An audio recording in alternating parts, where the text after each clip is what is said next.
Hello, everybody, and welcome back to another episode of Podcasting for Indie Podcasters. I realise it's been an absolute hot minute since January when I published, or actually was it February that my last episode came out?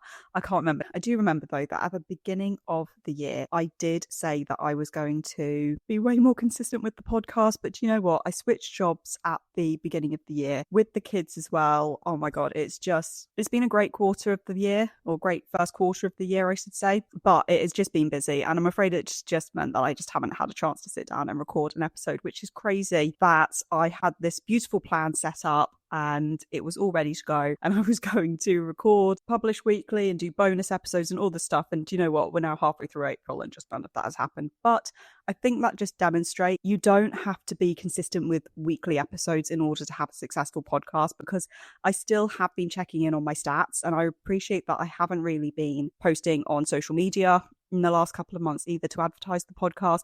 But what I'm seeing is still exponential growth in the podcast download numbers and the listener stats as well. And the length of listening time to the episodes, everything is just going up, up, up. I put that down so heavily to my SEO strategy. And I know I've talked about that, and I'll make sure that I link down the episodes in the show notes as well, where I've talked about SEO strategy. But I am a firm believer that good podcast SEO really does get your show discovered and your episodes discovered, and people will find your show and they will listen. So thank you so much to everybody who just continues to listen, even though I haven't been putting out new content in absolutely forever. In today's episode, what I wanted to discuss was how to prepare to host a podcast interview to get the best out of your podcast guests. And I think this is a really, really important episode, because so often we hear episodes and we see YouTube videos and so much advice is given over to how to interview, but not to the preparation of hosting the interview, which is just as important as hosting the interview. In some ways, I would actually argue that it is important to prepare than it is to actually host the interview. So I wanted to go through how you can best prepare for your podcast interview. And the first thing that I'm going to discuss, which might sound a little bit weird, but actually asking yourself, do you need a podcast guest in the first place? And the reason I say this is because so often in podcasting, people get obsessed with getting guests on their shows. And then they kind of wonder, well, why are my services not selling? Or why is my book not selling? Or why am I not getting clients? Or why am I not getting leads to whatever it is? And the reason is because you're giving so much voice time and airtime to your guest and not to you. At the end of the day, unless you're trying to pitch yourself as an amazing interviewer, why would somebody seek out your content if you're interviewing so much? Now, that isn't true for everybody. I will appreciate that. There are some amazing interviewers out there who do very, very well with selling courses and services and whatever it is. But you think, if I get people onto this podcast and I interview them and I ask their expertise, my expertise are not being demonstrated. So then it doesn't make much sense for people to then come to me if I were to try and sell them a service, for example.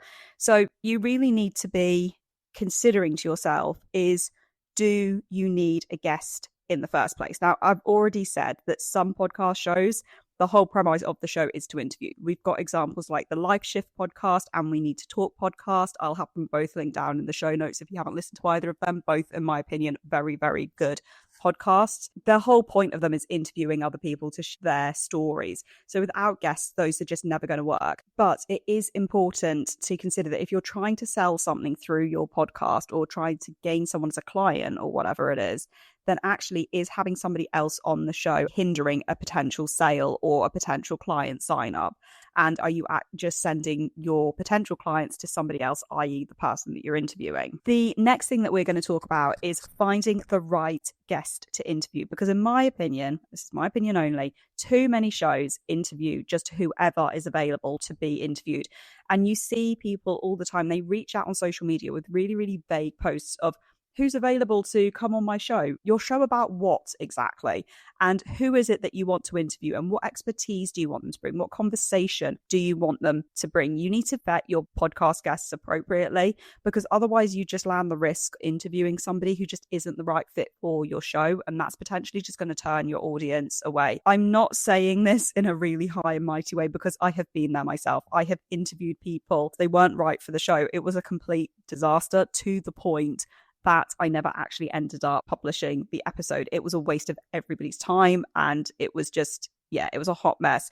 And it could have been avoided if my enthusiasm as a new podcaster to please people hadn't gotten in the way of me vetting people to come on my podcast. It was my previous podcast that I had. You know, it's your show. You can decline people if you don't want them on your show or you don't find that they're the right fit. It's not necessarily a bad thing you saying no. It's just that they're not the right fit for your show. So ways that you can vet a potential podcast guest is ask them specifically what they can talk about. And I mean specifically. I don't mean, oh, I can talk about the beauty industry. That's way too wide. Are we talking about the beauty industry for men, for women, for children? Are we talking about vitamins? Are we talking about hair care? Are we talking about nails? You get my point. What specifically can they talk about? Listen to other interviews they've done before as well, because that will really help you understand how they respond in a question and answer environment. Ask for their credentials. And I don't just mean I worked at X company. Like, who cares what company you necessarily worked at?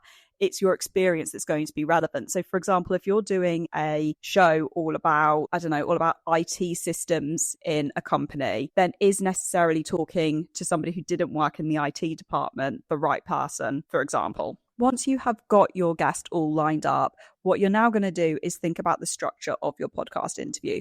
So within your interview, you want to have 3 main chunks of it. You want to introduce your guest at the beginning. Then you want to have your conversational question and answer session in the middle.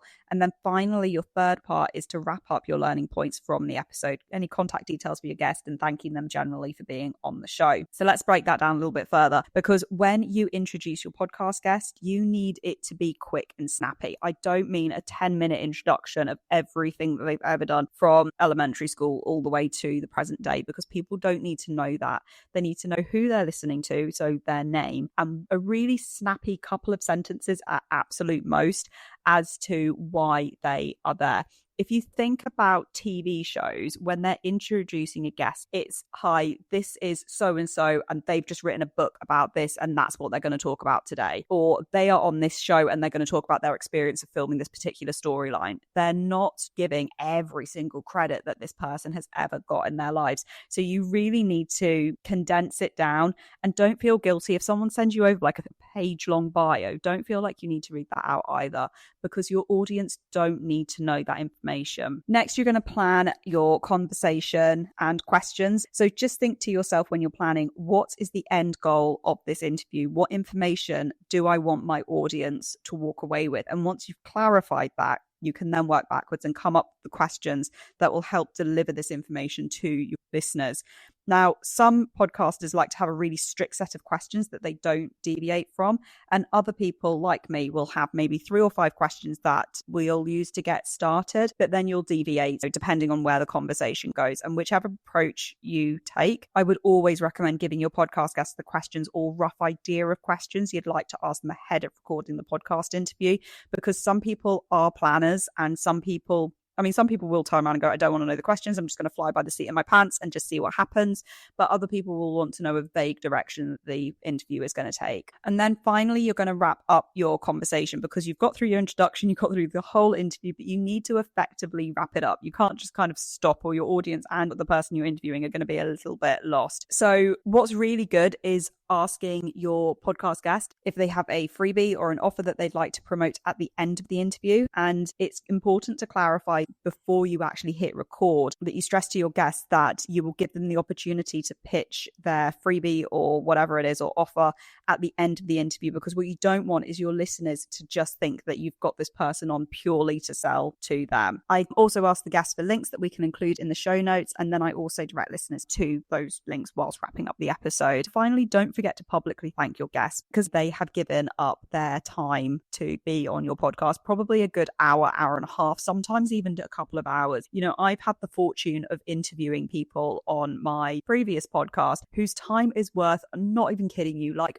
4 figures. If you were to hire this person, or some of the people that I've had the fortune of interviewing, some people I'd be paying like 3-4 figures to spend an hour with if I were to pay them for a proper consultation through their business. But instead, they've given up their time to appear on my podcast. And that is just amazing. So please thank people. Don't just kind of cut them off, because at the end of the day, they don't owe being on your podcast to you. I hope going through this episode then has been useful for you. Within the episode, we've considered to ourselves, do we need a podcast guest in the first place?